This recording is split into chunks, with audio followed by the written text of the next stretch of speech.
You know that feeling when everything just clicks? Your mind is sharp, your mood is steady, your body feels like it's firing on all cylinders.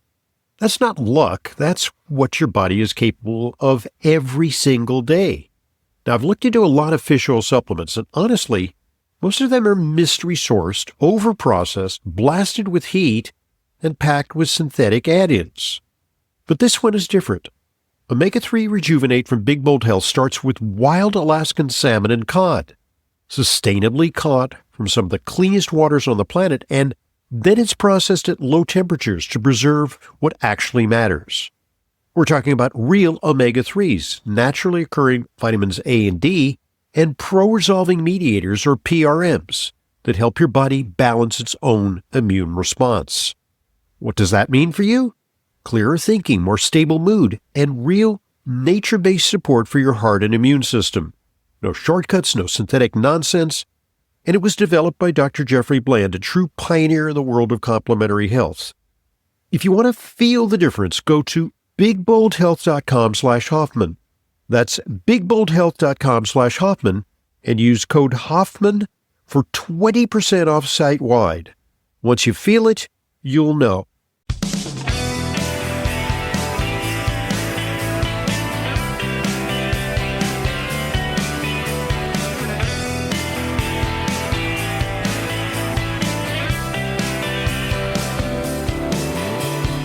Welcome to today's Intelligent Medicine Podcast, a podcast that I'm very much looking forward to because it has to do with animal health.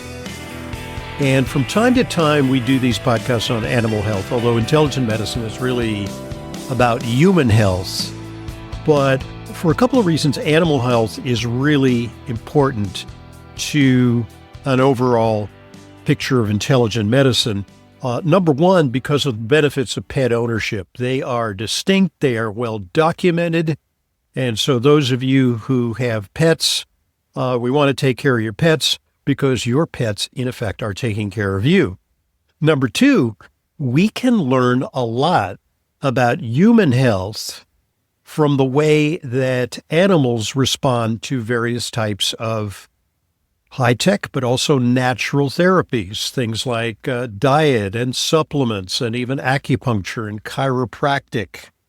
Yeah, you could actually perform acupuncture and chiropractic on animals.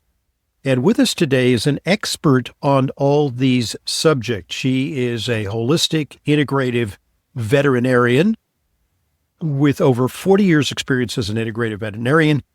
Veterinary acupuncturist. She's certified in that field. I didn't know there was such a certification. She's also certified as a veterinary chiropractor, and she has a certification in the field of veterinary nutrition as a CVFT. It's a formal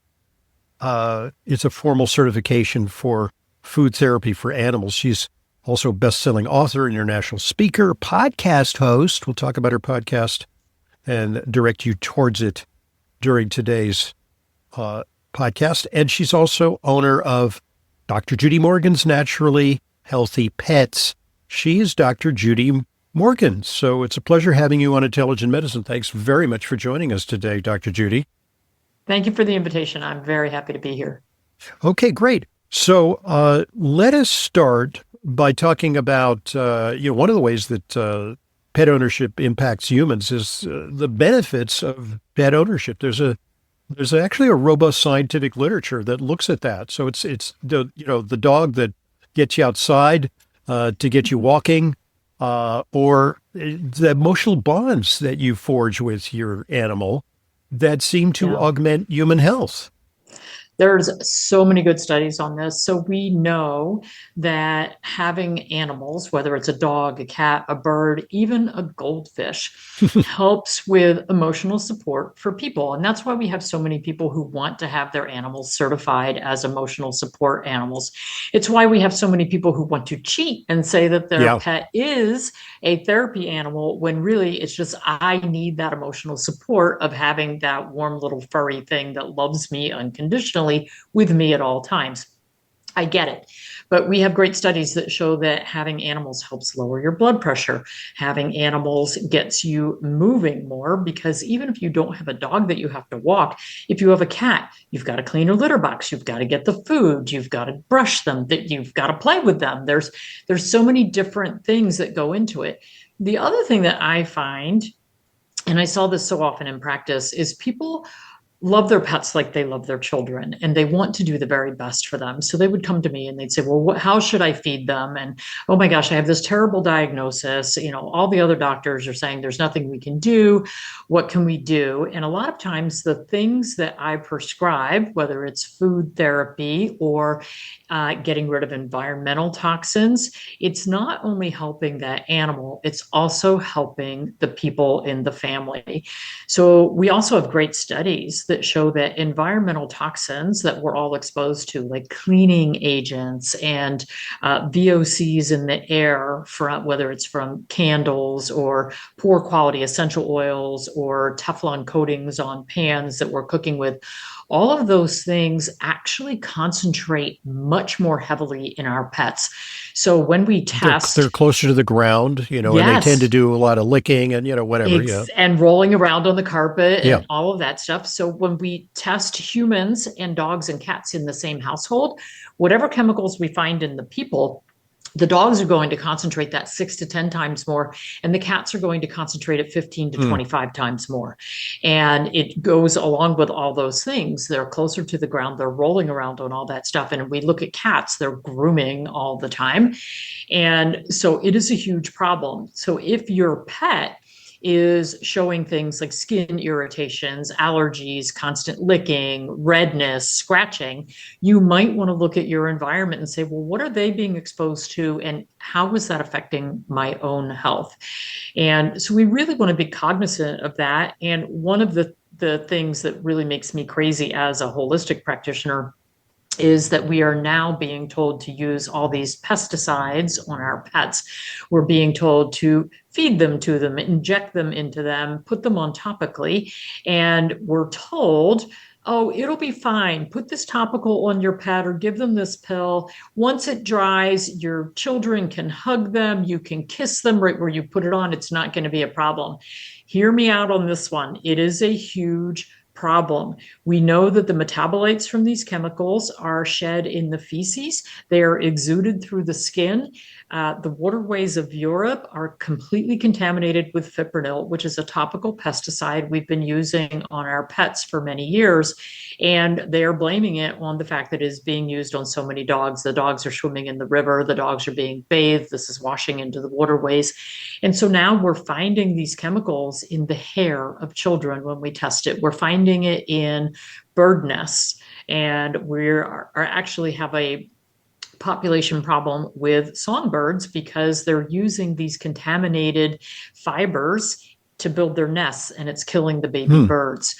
The metabolites that are passed out in the stool of the animals, so into our yard, into our parks, into the environment, kill the insects that help break down the stool. So the dung beetles, all the things that break that down, we're killing them as well. So because these are insecticides, and to me, it makes no sense to feed pesticides to our animals. I don't think we would personally eat pesticides, and we wouldn't feed them to our children if the pediatrician told us to. But we somehow think that this is perfectly normal to feed them to our pets. And so what I want people to understand is not only is it a neurotoxin for the pet, but it's also toxic to everybody who is around those pets being exposed to that. So a good point. Our pets can be kind of a sentinel of environmental exposure for us. But it seems to me that, and I have friends who are veterinarians. I have to be careful how I pronounce that because I sometimes say veterinarians. There's another syllable in there. My friends who are veterinarians, from them I gather that there are less stringent regulations around giving stuff to animals. So it creates it creates a hazard, but it also creates an opportunity. On the one hand, drugs that are not approved for humans are readily given to animals with potential toxicity, such as you mentioned, the kind of, pesticides and insecticides and things like that. But at the same time, the regulations are less stringent about applying natural therapies to animals. So there's actually some wonderful therapies that veterinarians can give to animals that are frowned upon from a regulatory standpoint for humans, that are kind of throttled down, that we as people can't use, and that are quite plausible treatments. There are so many natural treatments that we need to be looking at for people and for animals that, frankly, the natural therapies that are frowned upon in human medicine, it's very similar in animal medicine. And it's because, so for instance, I have my website, Naturally Healthy Pets, and we have an e-commerce store, and we have almost 700 SKUs in our store. But we are not allowed to make any claims at all, the same as in human medicine. So I can't say, oh, this wonderful herb does a great job in helping decrease the symptoms of arthritis, Right. or this food will is less likely to have the side effects of pancreatitis that we see with high carbohydrate diets.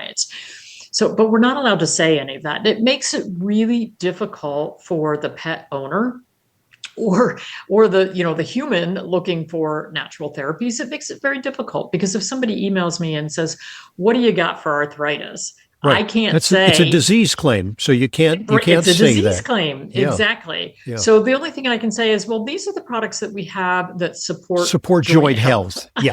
Kind of have to use weasel words to weasel words, exactly. And right. It gets really bad in the cancer space. Yeah. Because we have to say things like supports mitochondrial health. Well, you have to be a really 2.0 pet parent to know what the heck I'm talking about when I say this product is going to support mitochondrial health. And so to me, it's just very, very, very frustrating.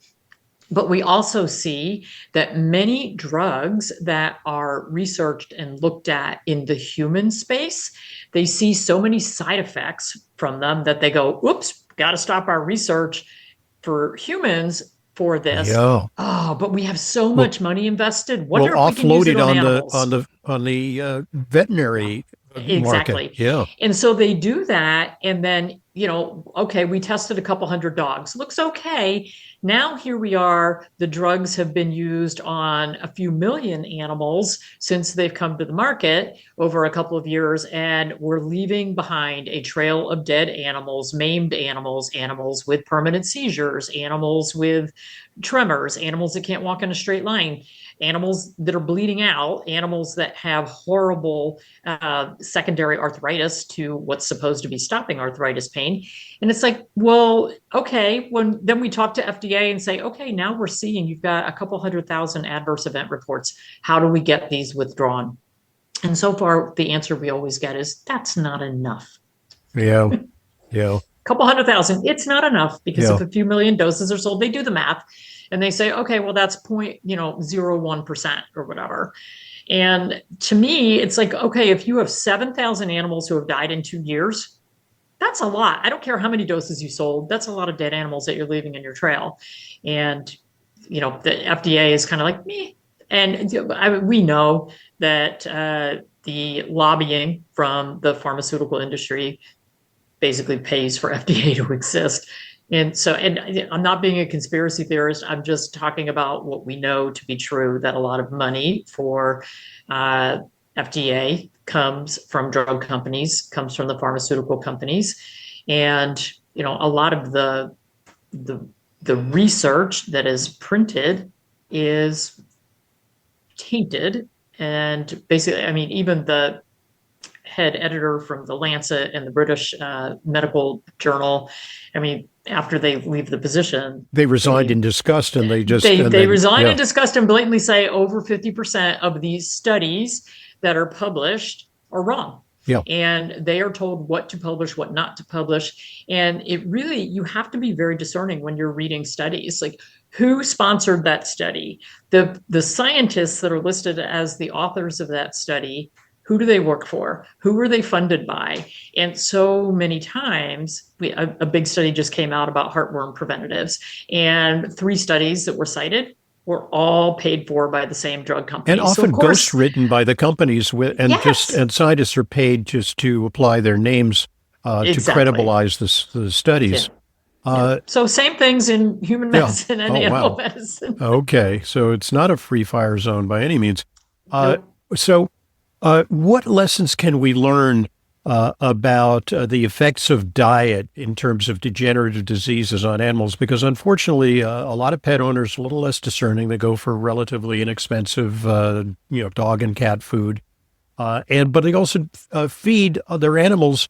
Look, animals they're good beggars. They come to the table. They look pathetic. They whine. They look at you with those sad eyes, and you're tempted to feed them the table scraps from your table, the very same foods that may propel you to diabetes, hypertension, cardiovascular disease, and cancer. And then we're seeing these diseases emerge in animals.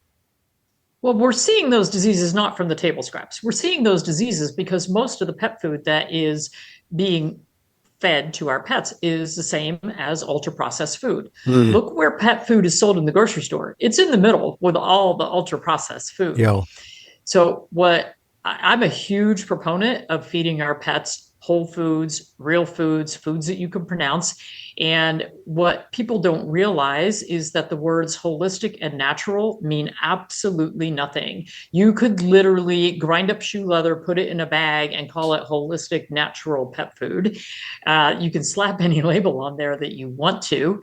Uh, so the ultra processed food is cooked at very, very high heat. So things that go through the extrusion process, just like in the cereal aisle for They're people. So devitalized.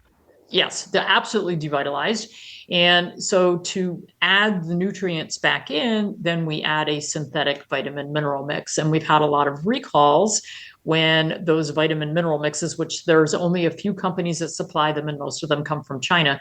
But there's been a couple of times where, oops, somebody made a mistake in the calculation. Oh, look at that. There's way too much Hmm. vitamin D. Suddenly we Yeah. have 10,000 animals dying. And until somebody some makes the some connection, underpaid worker is dumping like a bag of some synthetic vitamin into a huge mixing vat, and oops, we made a yeah. mistake. Yeah. And the other problem with the ultra processed foods is that they are the repository of the waste from the human food industry. Hmm. So when animals go to slaughter, and so they're dicing up the cow or the pig or the chickens to make meat to go to the grocery store for humans. If they come across a section of the meat that it's like, oh, look, it must have had an injection there. There's scar tissue. Oh, Hmm. there's a cancerous Even lump cancer, there. yeah. That stuff gets cut out, thrown into a vat, and then that goes to pet food. Also, with grains that are used in pet food, which I'm not a fan of grains in pet food at all, but the grains that are used in pet food are the ones that are not suitable for human consumption. So it's going to be the broken grains, it might be the moldy grains. And the moldy grains there are fumigated. So huge truckloads or train cars full of these grains go to the pet food plant and they're fumigated. So that's great. It had mold. Now it's fumigated. So we've got that toxin in there. And the problem with molds, when you kill them, yes, you kill the mold, but they leave behind mold toxins. And Uh-huh. those mold toxins are very toxic. So one of the biggest recalls that we've ever had in dry pet food was due to aflatoxins because the levels were so high Which are that it was deadly. They causing cause liver liver failure. disease. Yeah, right, right, yeah. Uh, So we need to be more careful about what we are buying for our pets. And, to me, I'm so happy that we're seeing a change in human food where we are finally educating people about the dangers of ultra processed food. And I would love it for people to really understand that we have those same dangers for ultra processed food for our pets. And frankly, if you've finally gotten to the point where you are making home prepared meals for your family and you have leftover steamed vegetables, you have leftover baked chicken breast, by all means, add that to your pet's bowl because that's mhm. going to be the best thing in their bowl if you're buying ultra processed or, food. or organ meat that humans Oh, tend not to organ meat is prefer. so good. Yeah, and you can certainly get that from the butcher, because Yeah. humans tend to not eat what's called offal, Yeah. OFFAL, But which is but not let me just tell you, AWFUL. Yeah. we process our own meat chickens, and we have a farm, and we process our own meat chickens. My daughter takes all the hearts and all the livers for herself. And Yeah, yeah. she's, she knows. She said it's like taking a super vitamin pill. So every Hmm. morning she eats a couple hearts and a couple livers, and she said it's like a super vitamin, and without it she feels run down and anemic.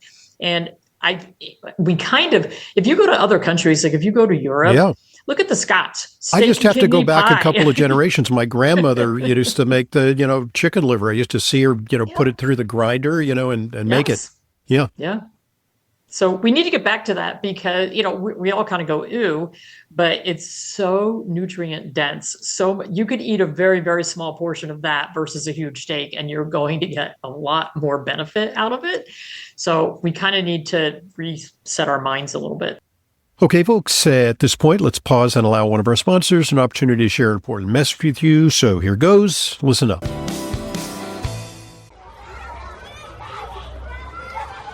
Kids don't just bring home homework, they bring home germs. And those germs don't just stay with them, they spread to the whole household. That's why Clear Nasal Spray was created by a practicing physician to give parents and grandparents peace of mind. You may not think about it, but your nose is filtering out a semi-truck full of air every single day. Clear isn't just another spray. It creates an additional layer of protection in your nose that blocks bacteria and viruses before they can even take hold. Yes, even that virus. Supporting your body's defenses right where germs first try to enter. Clear is a hygiene product recommended for daily use, drug-free, non-drowsy, and safe for all ages. Just a quick spray in the morning and evening helps you cleanse your nose. Don't just hope for protection, create it. Get Clear Nasal Spray, your daily defense. Clear Nasal Spray is available at retailers nationwide and online. Check out xlear.com for our special offers. That's xlear.com. Thanks for listening, and thanks for supporting our sponsors. They are what make intelligent medicine a free, continuing resource to you. And now back to today's guest, integrative veterinarian, Dr. Judy Morgan. So animals should be on a paleo diet. What constitutes a paleo diet for a cat or a dog? And what shouldn't they eat? So cats are obligate carnivores. Yeah. That means they're little metosauruses, and they need to have a meat-based diet. So when we're formulating diets for cats, it's going to be 96 to 98% meat, bone, and organ. Mhm. And so the bone, we're feeding raw bone. You never want to feed cooked bone, but we're grinding it up for our cats. And that's very close to their natural diet. The other 2 to 4% of the diet is going to be a little bit of plant material, which in the wild they would get by eating the stomach contents of the rabbit or, Yeah. or the mouse or the squirrel. Mhm. They need that fiber to feed the microbiome. For our dogs, it's a little less meat. So their diet really should be 80 to 85% meat, bone, and organ. The other 15 to 20% is going to be some vegetable matter. In the wild, they would get a lot of their trace minerals and a lot of their fiber content from eating the fur or the feathers of their prey, and also the stomach contents. But we don't tend to want to, like, I will feed my dogs whole ground rabbit or whole ground quail, and they're getting all the different parts and pieces, but not very many people are going to do that. So, when we're formulating, we use that vegetable matter as that fiber source to get some of those B vitamins. We'll use some herbs and things to get some of those trace minerals. So, and if people want to formulate their own pet food, it is very doable. We have a ton of recipes that are free downloads on our website. Sometimes you need to add a couple of supplements. The big things that people tend to leave out are a calcium source. They absolutely need a calcium source. So it can be bone meal, could be ground eggshell, could be raw bone. They need a zinc source. The easiest one is oysters. My dogs absolutely love them, so that's not a problem. My cats will eat them. Vitamin D tends to be left out. And the big thing with vitamin D, most of our pets are vitamin D deficient, just like most people are, but pets cannot convert sunlight, so they Right. can't They go have sit their out in the yard. fur. Right. Yeah. Yeah. Right. So they're not going to do that very And well. So we need a vitamin D source. The best source is salmon or egg yolks, some sort of fish source. And we don't want to just supplement vitamin D with a human supplement for our pets because they're way too strong for our pets. hmm. I've had people do that. They're like, oh, I heard you say they were low Yeah. in vitamin D. So I gave them my vitamin D Yeah. capsules. Don't 5,000 do that. international units of vitamin Do D. not do that. Yeah. Way, way, way too high. They'll go into kidney failure. Oh, So we want to be very careful with that. But so if you're of the mindset of, oh, I want to get away from using this ultra processed food. I mean, there are so many good companies on the market now that are making human grade, close to human grade, what our pets should be eating. But if you want to make your own, it's fine. Make sure you start out with some good recipes so you know what's required to get a balanced diet. The longer you do it, the more you'll learn. Like these are the things I need to make sure I get in there. There are formulator softwares that people can get so hmm. that they can plug everything in and make sure that it looks like it's coming up balanced. But not everybody wants to do that. Not everybody has to do that. We make it really simple with some simple recipes, but also, like I said, there are some really, really good companies now making food without all the fillers, without all the synthetic vitamins and minerals, really doing a nice job. And that change about over the last decade has kind of set the pet food industry on a little bit of a tailspin. The big players have seen some of their market share go down, and they're not happy about it. Right. What you mentioned, that grains are not good for dogs. I mean, grains are often used as kind of extenders in dog food, right? Right, exactly. Yeah, and I mean, dogs in particular, they're sort of facultative carnivores, Hmm. so they're meant to eat a lot of meat. That's what they would eat in the wild, but they can survive. I never want to see a pet be made into a vegetarian or a Oh vegan my unless goodness. you have, if Yeah. you have a hamster or a gerbil or a guinea pig, that's fine. But if you have a cat or a dog, please don't do that. It's just not what they're meant to do. So yes, can they eat grains? I mean, if you look at a lot of the cheap cat and dog foods on the market, the first ingredient is corn, and they do what's called ingredient splitting. So it'll be corn gluten meal, corn husks. I mean, it's like all these different kinds of corn that are in there, but that is not what they're meant to eat. You're never going to see a dog standing out in a wheat field chowing down on a bunch of wheat. Right. And they Yeah. don't cook their food, so it's just not going to happen. There's a myth that has been pushed for about the past 8 years that dogs need grain for heart health. It is absolutely a myth. Dogs need taurine, they need meat. What has happened is we have all these dry kibbles that are being made that are grain free. And so instead of using wheat, corn, or soy as their carbohydrate source, they're using peas and lentils. Hmm. And, peas and lentils are great for the food manufacturer who wants to keep costs down because they also elevate the protein level, Yeah. but we're not getting enough meat protein. And so the taurine levels are too low. Okay. And so I don't recommend dry kibbles that are loaded up with grains or peas or legumes. It's just not what our pets are meant to eat. And then we do end up with some amino acid problems because they're not getting what their body really needs. What about dairy products? Because it's often, you put out a saucer of milk for a cat, Mhm. or sometimes, you'll throw some cheese in with the dog food. Is that not natural for an adult So, animal to have? so it kind of is and it kind of isn't. Goat and sheep products, so milk and cheese, they're going to be A2, and particularly if it's raw or fermented. So, for instance, I have Jersey dairy cattle, which make A2 milk. We drink a lot of raw milk and make all of our own cheese at our house. And so we share that readily with our cats and our dogs. I would not share pasteurized, homogenized Mm, milk from the grocery store. It causes the same problems for them that it causes hmm. for us. Hmm. Just tons of GI issues associated with that. So no, they're not meant to drink milk as adults, but my barn cats get a bowl of raw milk twice a day, every day, along with their raw food diet. So what's the difference? You as a veterinarian, you've treated a lot of animals that have been fed conventional food, and then of course you have the example of the animals that you raise. What's the difference in terms of their health, their susceptibility to degenerative diseases, arthritis, obesity, skin problems? Huge difference, huge difference. So my husband and I have been in animal rescue world for Hmm.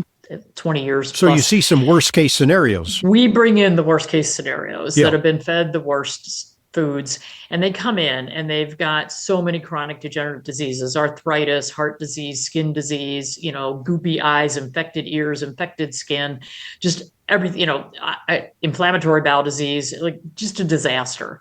And so the first thing we do is we take them off their processed diets. Usually we start them on a gently cooked diet because we want to ease them in, but I'm a huge fan of raw feeding, so we eventually get everybody over to that.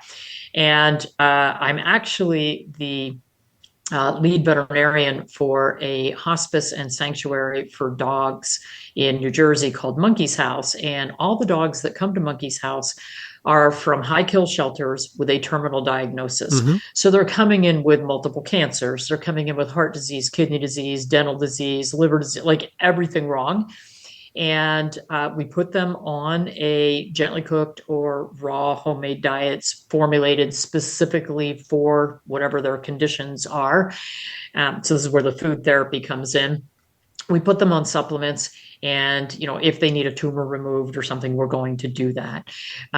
These are dogs that are coming in with a terminal diagnosis. So the shelter vets look them over and say, "Yeah, you're not going to make it. We're going to put them down." And we go, "No, no, we'll take them."